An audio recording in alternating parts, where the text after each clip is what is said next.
그런 찬양에 감사를 드립니다. 할렐루야. 네, 오늘은 우리 사도행전 강의 32번째 시간으로 헤롯의 최후라는 제목으로 사도행전 12장 13절부터 25절까지에 나타난 우리 하나님의 말씀을 전하겠습니다. 사도 베드로는 하나님의 보호하심 가운데 무사히 감옥을 탈출해서 믿음의 식구들에게로 돌아왔습니다. 그러자 그를 위하여 기도하던 이 성도들이요, 베드로가 살아 돌아온 것을 보고 깜짝 놀랍니다. 정말로 하나님께서 자신들의 기도를 들어주셨던 거죠. 여러분, 사실 우리도요, 이렇게 하나님께 기도를 드리면서도 놀랄 때가 있는 것 같습니다. 나의 기도가 정말로 응답돼서 이 불가능한 것처럼 보였던 일들이 가능하게 됐을 때 우리는 깜짝 놀라게 되는 거죠. 정말 하나님께서 나의 기도를 들어주셨구나 하고 말이죠. 사실은요, 우리가 믿음으로 기도했으면 놀라지를 말아야 하는 거죠. 믿음으로 기도해서 하나님의 응답을 받았으면서도 놀라는 거예요. 어쩌면 이렇게 우리의 믿음은 여전히 부족한 것 같습니다. 그러나 하나님께서는 우리의 믿음이 부족하다 할지라도 우리가 하나님을 의지하는 절박한 마음으로 사랑을 담아서 기도할 때 우리의 기도에 응답해 주시는 줄로 믿습니다. 초대교회 성도들도 베드로가 풀려난 것을 보고 깜짝 놀랐던 거예요. 기도했으면서도 말이죠. 심지어는요, 베드로가 살아 돌아왔다고 보고하는 이 노대라고 하는 여자아이를 향해서 뭐라고 말했냐면, 네가 미쳤구나, 이렇게 말했다니까요. 아니, 베드로가 살아 돌아오게 해달라고 기도했으면서도 막상 살아 돌아오니까 그렇게 보고하는 이 노대에게 네가 미쳤구나, 이렇게 말했다는 거예요. 당시들 모두가 베드로를 위해서 기도했으면서도 말이죠. 이렇게 연약한 믿음을 가진 신자들이었지만 그럼에도 우리 하나님께서는 초대교회 성도들의 기도를 불쌍히 여겨주시고 또 은혜를 베풀어 주셔서 베드로를 보호해 주시고 그를 구원해 주신 줄로 믿습니다. 여하튼 이제 베드로가요, 무사히 탈출을 해서 다른 곳으로 떠나갑니다. 그런데 그가 떠난 감옥에는 이제 큰 소동이 일어나게 됐습니다. 죄수가 탈출했기 때문이죠. 헤롯은 군사들을 풀어서 베드로를 찾아보았지만 아무리 애를 써도 베드로를 찾을 수가 없었습니다. 그러자 이 헤롯은 분통이 터집니다. 유대인들, 특히 바리새파 사람들에게 더 큰 인정과 더 큰 인기를 얻을 수 있는 절호의 기회를 놓쳐버렸기 때문입니다. 그래서 그는 이제 화풀이를 합니다. 옥문을 지키던 파수꾼들을 신문하고 그들을 죽이라고 명령을 합니다. 마치 파수꾼들이 베드로와 짜고서 베드로를 탈출시킨 것처럼 그렇게 몰아갔던 것이죠. 모든 책임을 파수꾼들에게 돌리려고 했던 겁니다. 헤롯이 이렇게 할 수밖에 없었던 이유는요, 그가 하나님을 전혀 믿지 않는 사람이었기 때문입니다. 하나님을 믿지 않아서 그는 이렇게 했던 거예요. 그는 유대인들 앞에서는요, 마치 하나님을 잘 믿는 사람인 것처럼 행세했어요. 그렇지만 다른 나라에 가서는 헬레니즘을 신봉했던 사람이었습니다. 다시 말씀드리면 그는 수많은 그리스의 잡신들을 섬겼던 사람인 거죠. 그러니까 헤롯은 자신의 이익과 정치적인 이해관계에 따라서 움직였을 뿐 하나님에 대해서는 조금의 관심도 없었던, 하나님을 전혀 믿지 않았던 기회주의적인 불신자에 지나지 않았던 겁니다. 성도 여러분, 오늘 성경은 이 불신자인 이 기회주의자 헤롯을 통해서 하나님을 믿지 않는 사람들의 모습을, 하나님을 믿지 않는 불신자들의 특징을 세 가지로 우리에게 보여주고 있는데요, 첫째로 불신자의 특징은요, 하나님을 믿지 않는 사람들의 특징은요, 그들은 하나님께서 하시는 일을 전혀 이해하지 못한다는 거예요. 알 수도 없고 이해할 수도 없다는 거예요. 불신앙의 삶을 사는 사람들은요, 하나님의 역사하심과 하나님의 하시는 일을 결코 이해하지 못합니다. 그들은 이렇게 하나님의 역사를 믿지 못하기 때문에 철저하게 땅의 일들, 사람의 일에만 관심을 가질 수밖에 없는 거죠. 눈에 보이지 않는 것은 결코 믿으려고 하지 않습니다. 자신이 경험한 일과 자신의 지식과 자신의 상식에 맞는 것만을 믿으려고 하는 거죠. 그러나 여러분, 땅의 눈으로 하늘의 영역을 어떻게 이해할 수가 있겠습니까? 피조물의 영역으로 창조자의 영역을 어떻게 이해할 수가 있겠습니까? 그래서 하나님을 믿지 않는 사람들은 하나님이 행하시는 역사와 신비한 일들을 이해하지 못합니다. 그래서 그러한 일들을요, 모두 다 뭐라고 말하냐면 우연이라고 말을 해요. 우연히 그렇게 된 것이야 라고 말을 합니다. 혹은 재수가 좋다라고 말을 합니다. 혹은 재수가 나쁘다 이렇게 말을 해요. 재수가 좋아서 그렇게 된 것처럼, 혹은 재수가 나빠서 그렇게 된 것처럼 그렇게 말을 하는 거죠. 그러나 믿음의 눈으로 보게 되면요, 전혀 달라지게 되는 거예요. 우리가 믿음의 눈으로 보게 되면 아하, 이 일이 하나님께서 하신 일이구나 라는 것을 깨닫게 되는 줄로 믿습니다. 제가 미국에 있을 때 일인데요, 왕복 2차로 국도에서, 그러니까 길이 하나뿐이 없는 거죠. 1차로인데 국도에서 차를 못 온 저는 정지 신호등을 보고 신호등 앞에 섰습니다. 그리고 제 차 뒤에 한 대의 차량이 더 있었습니다. 그런데 갑자기 어디선가 엄청난 굉음이 들려오는 거예요. 그래서 제가 백미러로 이렇게 보니까 제 차 뒤쪽에서 차 한 대가 달려오는데 엄청난 먼지를 뿜어내면서 엄청난 속도로 달려오는 거예요. 거의 한 100마일 정도 이렇게 돼 보이는 거예요. 국도인데 100마일이면 우리나라로 말하자면 한 시속 160km 정도, 뭐 엄청난 속도로 막 달려오는 거예요. 저 뒤에서 깜짝 놀랐어요, 저는. 그래서 순간적으로 차를 앞으로 약간 빼면서 길가로 이렇게 붙였죠.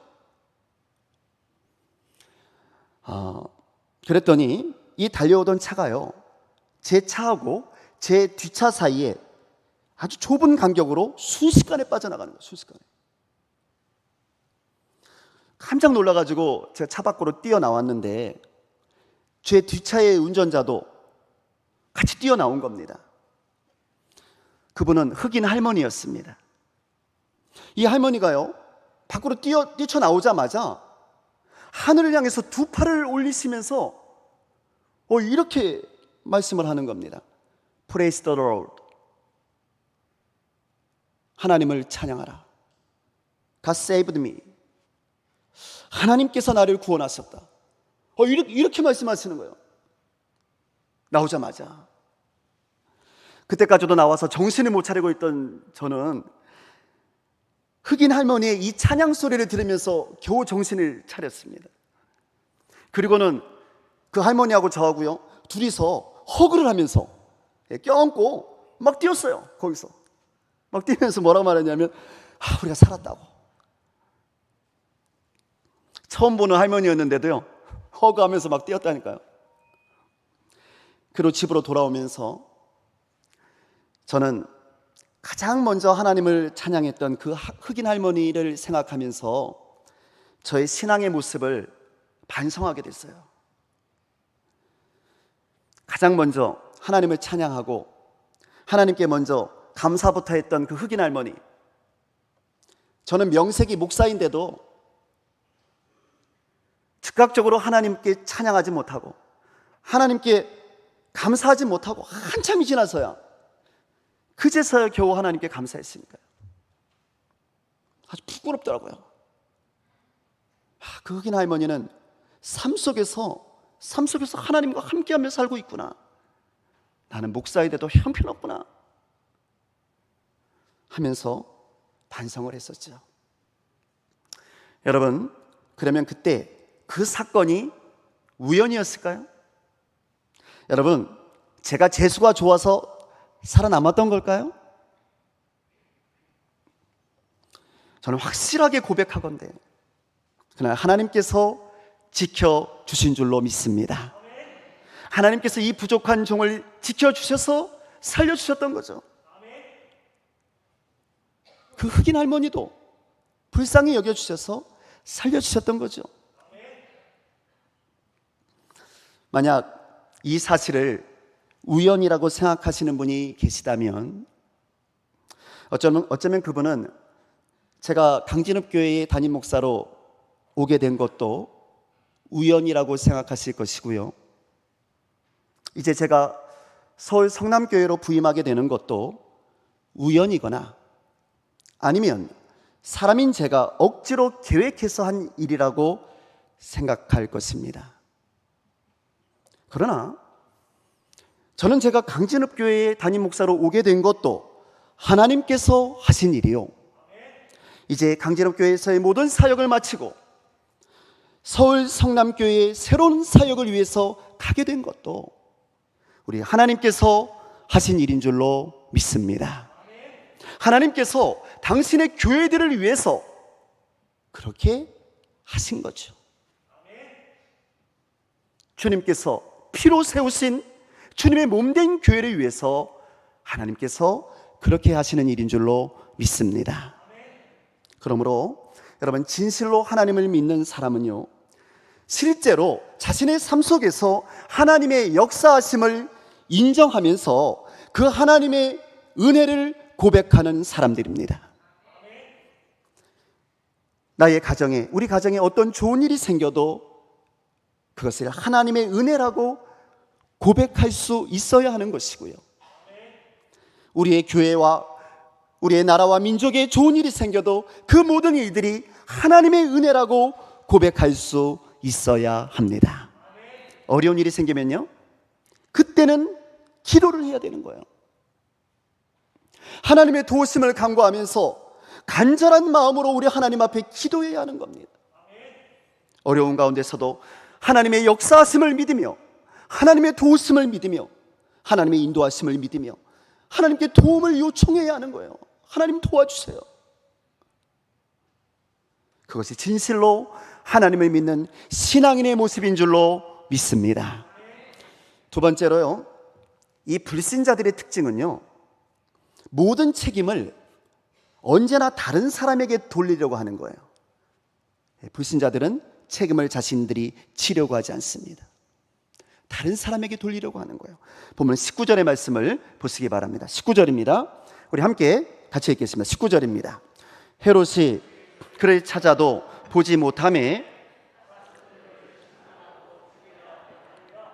헤롯이 유대를 떠나 가이사라로 내려가서 머무니라. 아멘.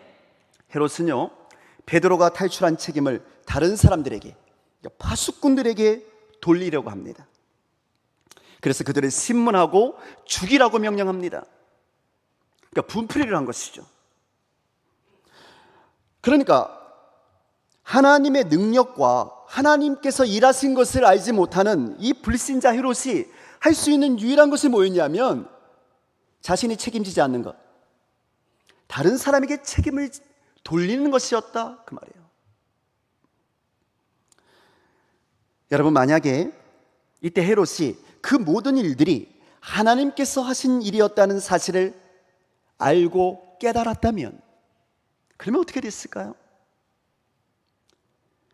그러면 이 헤롯은요, 그 책임을 다른 사람들에게 돌리려고 하지 않았을 거예요. 왜? 하나님께서 하신 일이니까. 정말 하나님이 살아계시고 하나님이 일하신 것을 알고 믿었더라면 그는 오히려 두렵고 떨리는 마음으로 자신의 죄를 먼저 회개하고 돌이켰을 겁니다. 내가 하나님의 사람 베드로를 잡아 죽이려고 했으나 하나님께서 역사하셨다고 말이죠. 하나님께서 그를 구원하셨다고 말입니다. 그러니 이제 큰일 났다고, 내가 하나님 앞에 큰 잘못을 했다고 말입니다. 그렇게 회개하고 돌이켰을 거예요. 그러나 이 헤롯은 하나님을 믿지 않았기 때문에, 하나님의 역사하심과 하나님의 그 큰 뜻을 알지 못했기 때문에 자신이 아니라 다른 사람, 그 파수꾼들의 죄를 물으며 그들을 죽이려고 했던 겁니다. 그래서 점점 더 하나님 앞에 더 무서운 죄를 짓게 되었던 거죠. 성도 여러분, 하나님을 믿지 않는 불신앙은요, 언제나 모든 책임을 내가 아니라 다른 사람들에게 돌리려고 합니다. 자신이 하나님 앞에서 어떤 죄를 지었는지를 모르고 오히려 엉뚱하게도 다른 사람을 비난하면서 모든 책임을 다른 사람에게 덮어 씌우려고 하는 거죠. 마치 하나님을 믿지 않았던 이 헤롯이 파수꾼들을 신문하고 그들에게 책임을 돌려서 죽여버렸던 것처럼 말입니다. 우리는 믿음의 사람들입니다. 하나님을 믿는 사람들인 줄로 믿습니다. 그러면 불신앙의 사람들과는 좀 달라야 하는 거죠. 믿음의 사람들은요, 다른 사람들에게 잘못을 전가하기보다는 그 사건을 통해서 내게 주시는 하나님의 메시지가 무엇인지부터 생각해 보려고 하는 거예요. 하나님께서는 이 사건을 통해서 나에게 무엇을 말씀하시는가? 그것을 돌이켜본다 그 말이에요. 왜? 하나님을 믿으니까. 그래서 내 안에 하나님이 싫어하시는 모습은 없었는지, 내가 잘못한 것은 없었는지, 내 눈안에 있는 들보는 없었는지 먼저 돌이켜보게 되는 거죠. 왜? 하나님을 믿으니까. 하나님이 살아계심을 믿으니까. 하나님의 역사하심을 믿으니까. 모든 것을 알고 계시는 하나님을 믿으니까 내 자신의 모습을 돌이켜보지 않을 수가 없는 거예요. 여러분, 다른 사람에게 책임을 묻기 시작하면요, 항상 그곳에는 심판과 정죄와 분열과 원망이 싹틀 수밖에 없어요. 억울한 희생자가 생겨나게 되는 겁니다. 힘이 없는 사람은요, 아무런 항변도 하지 못하고 그저 고통을 당해야 하는 억울한 일들이 생겨나게 되는 거예요.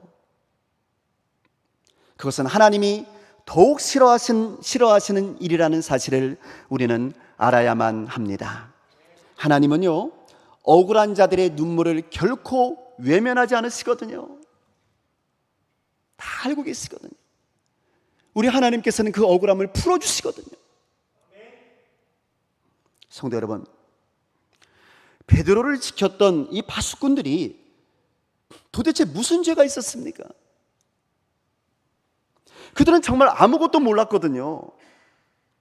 하나님의 천사들이 하는 일에 피조물인 이 파수꾼들이 무슨 저항을 할 수가 있었겠어요? 그들은 정말 어떤 일이 벌어지는지도 모른 채 책임 추궁을 당했고요, 결국은 목숨까지 잃게 되었던 겁니다. 억울하게 죽임을 당했던 거죠. 그러므로 믿음의 사람들은 다른 사람에게 책임을 묻는 것을 먼저 해서는 안 될 줄로 믿습니다. 그 일을 통해서 하나님께서 하시고자 하시는 일이 무엇인지를 깨닫게 해달라고 기도해야 할 줄로 믿습니다. 만약 그날에 헤롯이 그 신비한 일을 보고 하나님께서 하신 일임을 깨닫게 되었더라면 어떤 일이 벌어졌을까요? 그날 이 파수꾼들은 죽지 않았을 것이고요, 기독교인들에 대한 박해도 그치게 됐을 거고요. 왜? 헤롯이 회개했을 테니까. 어쩌면요, 이 헤롯 자신도 예수를 믿고 구원을 얻게 되었을지도 모릅니다. 마지막 세 번째로 불신자의 특징은요, 불신자들은 모든 영광을 자신이 받으려고 한다는 거예요.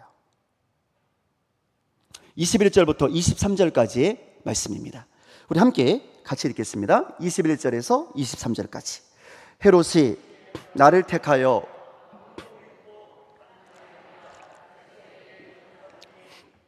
백성들이 크게 부르되 이것은 신의 소리요 사람의 소리가 아니라 하거늘 헤롯이 영광을 하나님께로 돌리지 아니하므로 주의 사자가 곧 친히 벌레에게 먹혀 죽으니라. 아멘. 헤롯, 그러니까 헤롯 아그리파 1세입니다. 정확한 이름은. 이 헤롯이 어느 날 가이사랴에서 나를 택해서 백성들에게 연설을 합니다. 그러자 그에게 잘 보이려고 했던 백성들, 특별히 두로와 시돈에 살던 사람들은 이 헤롯의 환심을 사기 위해서 소리를 질러 헤롯의 이름을 연호하면서 헤롯을 추앙합니다. 마침내 그들은 이 헤롯의 연설을 신의 소리요, 사람의 소리가 아니다 라고까지 말하면서 헤롯이 마치 신처럼 받들어 올려줍니다. 그런데 이때 이 헤롯이요, 그들의 칭찬과 이 칭송과 그 영광을 자기 자신이 그대로 타봤습니다. 마치 자신이 정말 신인 것과 같은 착각 속에 빠진 거죠. 모든 영광을 자신이 받으려고 했던 겁니다. 여러분, 바로 이것이 불신자의 특징입니다. 불신자들은, 하나님을 믿지 않는 사람들은 모든 영광을 자신이 다 받으려고 합니다. 하나님을 믿는다고 말을 해도 아무 소용이 없어요. 하나님을 믿는다고 말을 하면서 모든 영광을 자신이 받으려고 하면 아무런 소용이 없는 겁니다. 불신자와 뭐가 다르겠어요? 하나님을 잘 믿는 사람들, 진짜 예수 믿는 사람들은 오히려 그 반대가 되는 겁니다. 모든 영광을 내가 아니라 하나님께 돌리는 사람이야말로 하나님이 기뻐하시는 진정한 신앙인인 줄로 믿습니다. 그런 사람이 예수 믿는 사람들이라 그 말이에요. 그러나 오늘 우리의 모습을 돌이켜보면요, 안타깝게도 우리도 그렇지 못할 때가 많이 있었던 것 같습니다. 마땅히 하나님이 받으셔야 할 영광을 사람인 내가 가로쳐서 내가 그 영광을 받고 싶어 합니다. 교회를 위해서요, 하나님을 위해서 뭔가 조그마한 일을 했다고 그것으로 사람들로부터 칭찬을 듣고 싶어하고 사람들로부터 영광을 받고 싶어하는 거죠.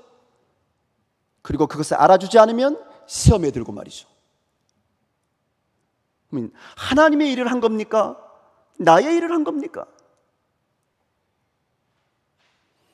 진정한 신앙인은요, 그렇지 않습니다. 우리는 모든 칭찬을 하나님께 들어야 할 줄로 믿습니다. 하나님께 받는 칭찬이 진짜라니까요. 다른 거 아무 소용없어요. 우리의 상급이 하나님께 있다는 것을 믿는 것이 신앙입니다. 사람으로부터 영광을 받고 싶어하고 사람으로부터 인정받고 싶어하는 마음이 우리 모두에게 다 있어요. 저에게도 있어요.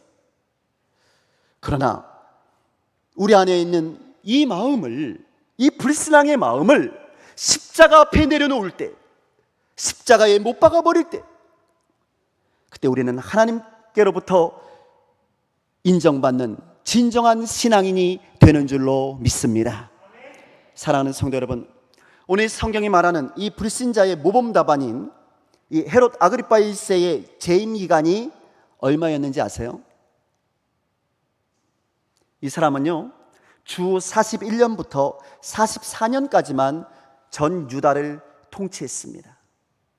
그 이전에도 부분적으로는 유다의 영토를 다스리기는 했지만 유다 전체를 통치한 기간은 3년 정도밖에 되지 않았던 겁니다. 그의 영광은, 그가 받을 수 있었던, 사람들로부터 받을 수 있었던 영광은 거기까지였어요. 그토록 사람들에게 인정을 받고 싶어 했고, 그래서 기회주의자로 살았고, 그래서 그들의 영광을 받았지만 그가 누린 권세는 그것이 전부였다는 겁니다. 단지 3년뿐이었습니다. 그러면 그 다음에 그의 마지막은 어떻게 됐을까요? 이 헤롯의 최후는 어떻게 됐을까요? 오늘 성경은 23절에서 하나님의 사자가 그를 쳐서 충이 먹어 그가 죽었다라고 기록하고 있습니다. 역사가 요세푸스도 이 헤롯이 바로 그날 잔치석상에서 하복부에 큰 고통을 느꼈고 그래서 죽음을 맞이하게 되었다라고 기록을 하고 있어요. 그러니까 일반 역사가인 요세푸스의 기록과 신약 성경의 기록이 거의 일치하는 부분입니다. 단지 오늘 본문은 헤롯이 그렇게 죽을 수밖에 없었던 원인까지도 밝혀주고 있는데요. 23절, 헤롯이 영광을 하나님께로 돌리지 아니하므로 주의 사자가 고치니 벌레에게 먹혀 죽으니라. 할렐루야. 성경은 그가 이렇게 죽을 수밖에 없었던 원인까지도 밝혀주고 있었던 거죠. 헤롯이 영광을 하나님께로 돌리지 아니하므로 그의 최후가 이렇게 끝났다는 겁니다. 여러분, 불신자의 모범답안 헤롯 아그리파 1세는 이렇게 비참하게 생을 마감했습니다. 하나님을 믿지 아니하고 오직 자신의 세상적인 명예와 영광에만 관심을 가졌던 기회주의자 헤롯의 인생은 그렇게 허무하게 끝이 나고 말았던 겁니다. 이것이 바로 하나님께 영광을 돌리지 않았던 불신자 헤롯의 최후였습니다. 사랑하는 성도 여러분, 오늘 저는 이 헤롯의 최후를 통해서 저와 여러분의 모습을 정직하게 돌이켜보기를 원합니다. 우리는 지금 어떤 모습으로 신앙생활을 하고 있습니까? 오늘 우리에게는 불신자 헤롯과 같은 모습이 없다고 그 누가 장담할 수가 있겠습니까? 교회를 다녀도 불신자일 수가 있어요. 우리의 모습을 정직하게 돌이켜봐야 합니다. 교회를 다님에도 불구하고 하나님의 역사하심을 믿지 못하는 사람들이 많아요. 하나님의 일하심을 믿지 못하는 경우가 많습니다. 모든 영광을 내가 받으려고 하는 사람들도 많습니다. 오늘 저는 저와 여러분의 모습을 오늘 말씀 앞에서 진실되게 돌이켜보기를 원합니다. 이제 저는 저와 여러분 우리 모두가 말로만 예수 믿는 사람들이 아니라 단지 교회만 다니는 사람들이 아니라 하나님의 역사하심을 분명히 믿으며 하나님의 살아계심을 믿으며 하나님의 일하심을 믿으며 하나님의 인도하심을 믿으면서 두렵고 떨리는 마음으로 내 자신을 쳐서 하나님의 뜻에 복종시키는 진정한 예수님의 사람들이 되었으면 좋겠습니다. 위대한 예수님의 사람 사도 바울도 고린도전서 9장 27절에서 이렇게 고백했습니다. 내가 내 몸을 쳐서 복종하게 함은 내가 남에게 전파한 후에 자신이 도리어 버림을 당할까 두려워함이로다. 아멘. 기도하겠습니다.